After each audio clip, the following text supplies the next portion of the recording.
মাত্র এক সপ্তাহ আগেও সিরিয়ার প্রেসিডেন্ট বাশার আল আসাদের পতন ছিল কল্পনাতীত একটি বিষয়, কিন্তু সরকারি বাহিনীর বিরুদ্ধে সশস্ত্র বিদ্রোহী গোষ্ঠীগুলোর চমকে দেওয়ার মতো পাল্টা আক্রমণ 2 সপ্তাহের কম সময়েই বদলে দিল সব হিসাব নিকাশ।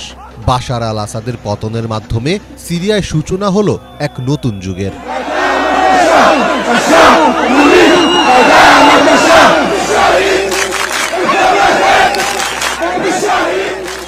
বিশ্লেষকদের অনেকেই মনে করছেন, তুরস্কের সহায়তা ছাড়া সিরিয়ায় এবারের এই আন্দোলনের সফল পরিণতি সম্ভব হতো না। তুরস্কের বিভিন্ন শরণার্থী শিবিরে সিরিয়ার অন্তত 30 লাখ বাস্তুচ্যুত নাগরিক রয়েছেন। প্রেসিডেন্ট এরদোয়ান সিরিয়ার শরণার্থীদের প্রত্যাবর্তনের অনুমতি দেওয়ার জন্য কিছুদিন আগে আসাদকে চাপও দিয়েছিলেন।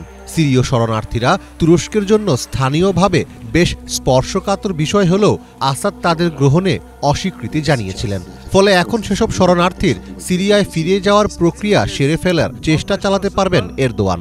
সরকার উৎখাতের এই অভিযানে সিরিয়ার কিছু বিদ্রোহী গোষ্ঠীর প্রতি তুরস্কের সমর্থন ছিল বলেও জানা যায়। 2 দশকের বেশি সময় ধরে সিরিয়ার মসনদে জেকে বসা স্বৈরশাসক প্রেসিডেন্ট বাশার আল আসাদ নেতৃত্বাধীন সরকারের পতনের পর যুদ্ধ বিধ্বস্ত এই দেশটি কোন পথে এগোবে তা নিয়ে উদ্বেগ তৈরি হয়েছে। সিরিয়া জুড়ে লাখো জনতার উল্লাস দেখা গেলেও এরপর কি হবে সেটাই এখন বড় প্রশ্ন হয়ে দেখা দিয়েছে। সিরিয়ার বিশাল এলাকা জুড়ে একসময় নিজেদের নিয়ন্ত্রণ প্রতিষ্ঠা করেছিল মধ্যপ্রাচ্য ভিত্তিক ইসলামপন্থী সশস্ত্র গোষ্ঠী ইসলামিক স্টেট বা আইএস। ফলে বাশার আল আসাদের পতনের পর দেশটিতে আবারও এই গোষ্ঠীর মাথা চারা দিয়ে ওঠার শঙ্কা তৈরি হয়েছে।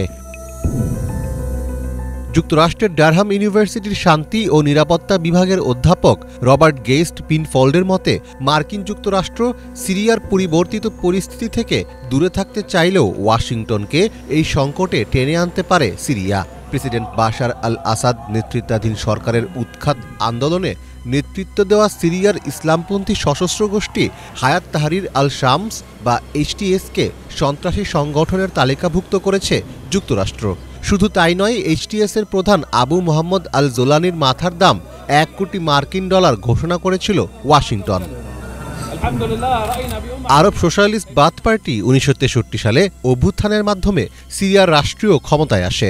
দীর্ঘ 61 বছরের এই পথ পরিক্রমায় রাজনৈতিক দল গঠনের সংস্কৃতি ও গণতান্ত্রিক চর্চা থেকে দূরে রয়েছে সিরিয়ার জনগণ। পর্যবেক্ষকরা বলছেন, ভবিষ্যতে সিরিয়া আরও বিপর্যস্ত অবস্থায় পড়ে যেতে পারে, কারণ সেখানে বিভিন্ন গোষ্ঠী নিয়ন্ত্রণ প্রতিষ্ঠার জন্য একে অপরের সঙ্গে লড়াই করবে। ফলে সিরিয়ার এসব বিদ্রোহী গোষ্ঠীগুলো নিজেদের মধ্যে সংঘাতে জড়িয়ে দেশকে আবারও অস্থিতিশীল করে তুলবে কিনা সে প্রশ্ন থেকেই যায়। মীর ফজলে রাব্বি, বাংলা ভিশন।